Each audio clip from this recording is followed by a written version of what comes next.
happening right now at the Imperial Royal, where the Royal Gospel Music Awards, the 4th edition, is taking place. Today it's been the presser, and I'm happening with the president of the Federation of the Gospel Artists Uganda. Yes, sir.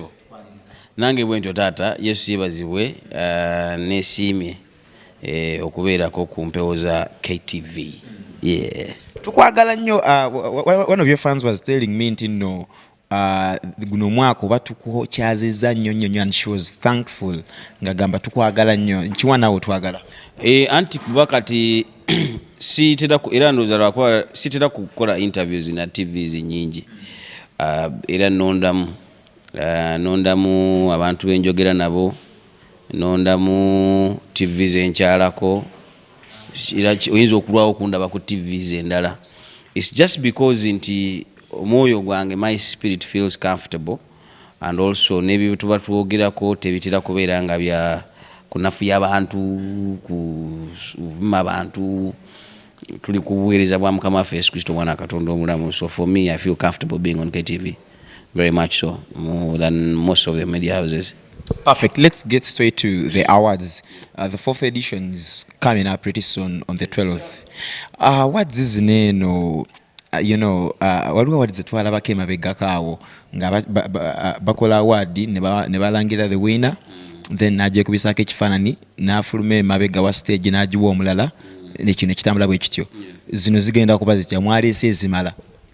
Buli lunaku mukimanyi nga awards eziwera 100 kinana ku 100 awards zibaawo obudde obusinga.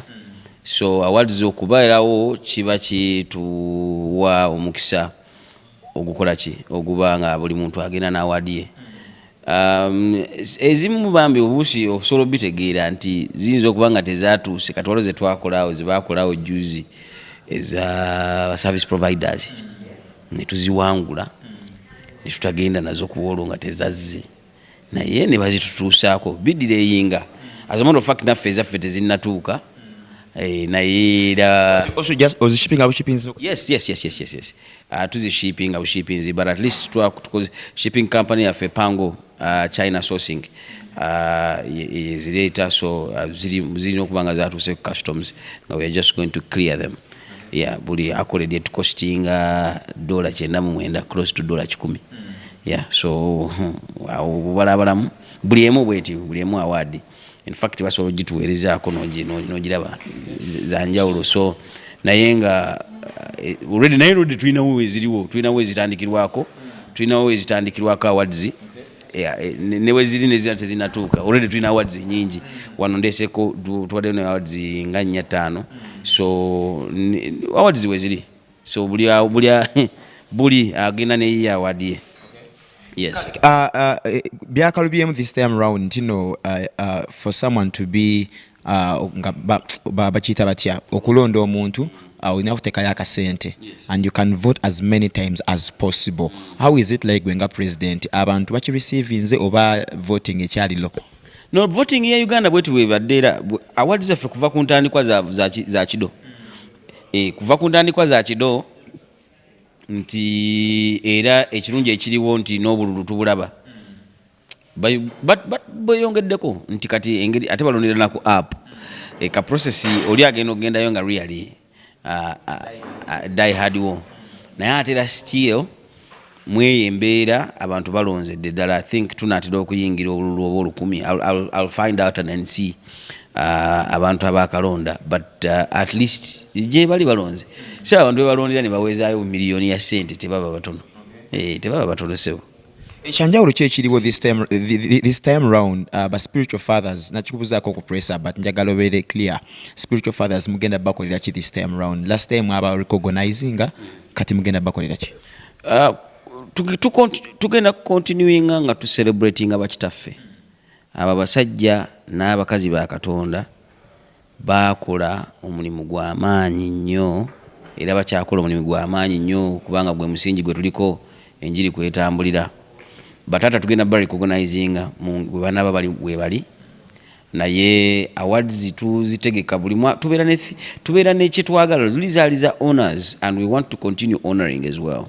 We will honor them, yes, we will do the honors. Ate n'ekirala ndowooza tuyinza okukola omukolo nga gwanjawulo ate kuba kati bwe tugenda music bw'omulaba biki tuyinza okukolayo omukolo nga ate gwo gwa honor.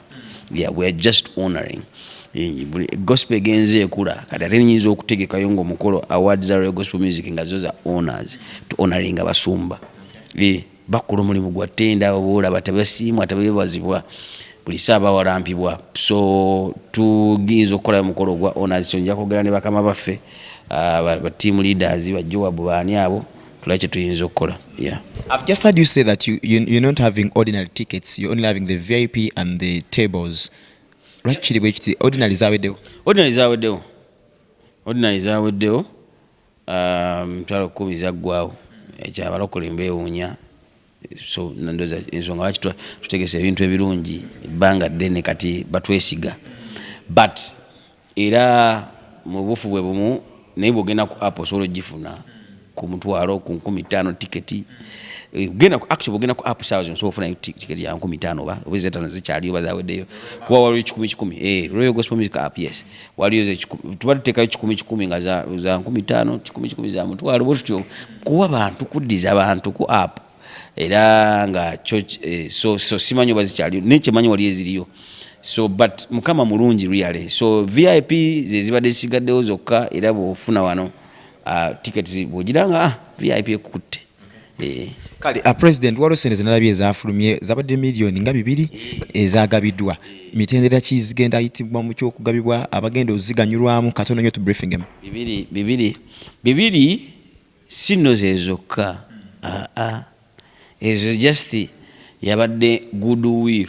Omanyi omuntu okugamba in fact ngenda bawa sente okubalaga nti ndi serious kasoka bategeke bibiri nga tetuna kwogera then kati ngamba tegeke just okubalaga nti sente weziri okutulaga nti tuli ready to supportinga zaki okutulaga nti wells one waliwo kye bayita capacity building, then ekyokubiri ezo ku capacity building ntereza nti twetereze twe structuring bulungi bannabitono mu gospel era nammwe kati ba presenter mutereze association yammwe yaba presenter mugitereze nayo esobola okufuna kasente then tusooka tubawe ku sente then ezibajja mu mbeera gye mulimu mwetereze mwongereyo ebitone byammwe business zammwe ebintu byemukola. Sente zino president bwe bazijjayo za kuwula nti nno bwe bawa MC Mats obukadde 5 alina okuzizaayo oba jasi we mba mwetereza as a group bwe babawa miliyoni 10 mwe nga ba presenters mwejje mu bwavu mukule mulunde mukole muki tuyisuubirwa okuzizaayo. Waliwo ez'okuzaayo waliwo ezitali zakuzaayo. Twogere ku ezo ezitali zakuzaayo. Ezitali zakuzaayo zo ez'okuzaayo ate zo ziraba zo ze interest ntono nnyo ku miliyoni ozaayo akanaana interest singi kanaana ku miliyoni emu teguwera na mutwalo.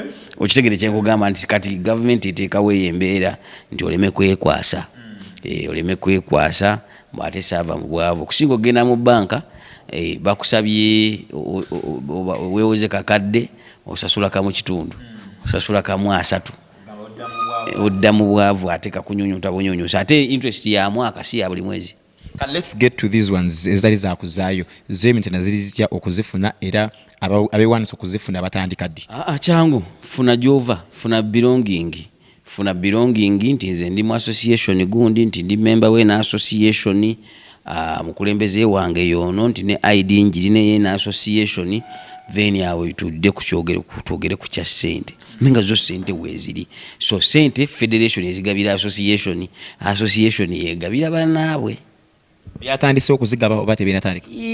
Nkulabikira nga yogera mu past tense njogera nga yogera mu past tense muganda wange sogerera mu past tense so kati abantu basooke beetereze mu roots association ze bavaamu obigambe kuba tetwagala muntu tetusobola kudiringa na muntu kinoomu ze sidiringa na muntu kinoomu yimbi kinoomu olina okubanga olina association gy'ovaamu eyo gy'okkiriziganyamu ne banno we mutegeeragana bwe mwakkiriziganya okugegatta kati eyo gye tudiringa n'abakulembeze bammwe bo ne bajja ne bakola ki ne bareleasinga information ku ground. So kati era bwe mba munoonya abakulembeze bammwe aba association nze onoonyeza bwereere nze just ndiwo okuba kalabalaba kulaba nti kino kiteredde, kino kigenze bulungi, kino kiri mu butuufu bwakyo, ono yafunye, ono teyafunye, ebyo bwe bityo. Ate era still associations ze ndiringa nazo.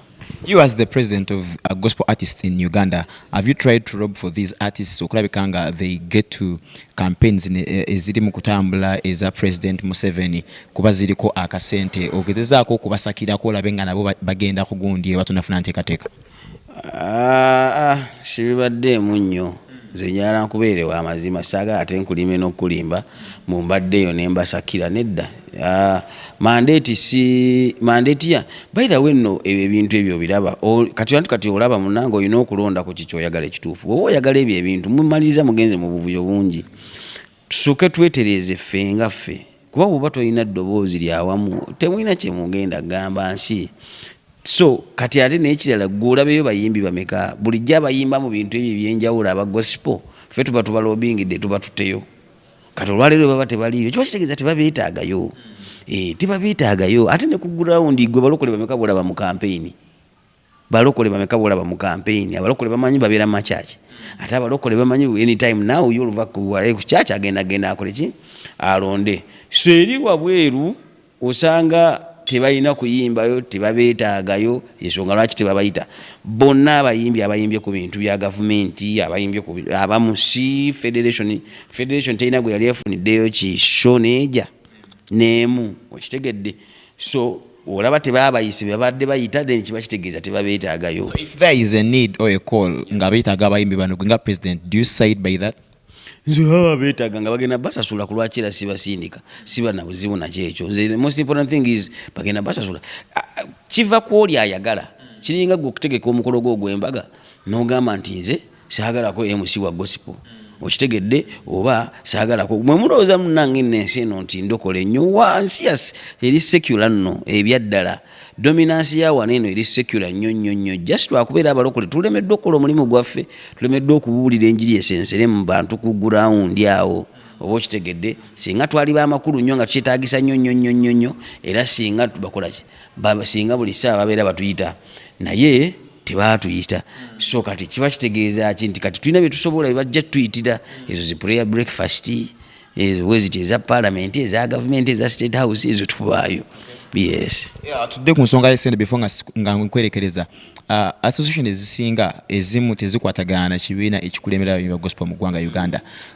Zinaayambibwa zitya okulabika nga nazo zifuna ku ssente ezo? Kati kankubuuza ekibuuzo leero nti gwe bw'obeera nga nze headmaster w'essomero nina essomero litaddewo buli mwana ajja akole ki asome, gw'olina owuwo atasomye ate ogamba headmaster w'essomero simwagala sijja twalayo mwana ku ssomero. Kati amagezi l'enkiba kigezo osobola omwesomeseza gwe ng'omuzadde. Kati buli muzadde yeesomeseza omwana we.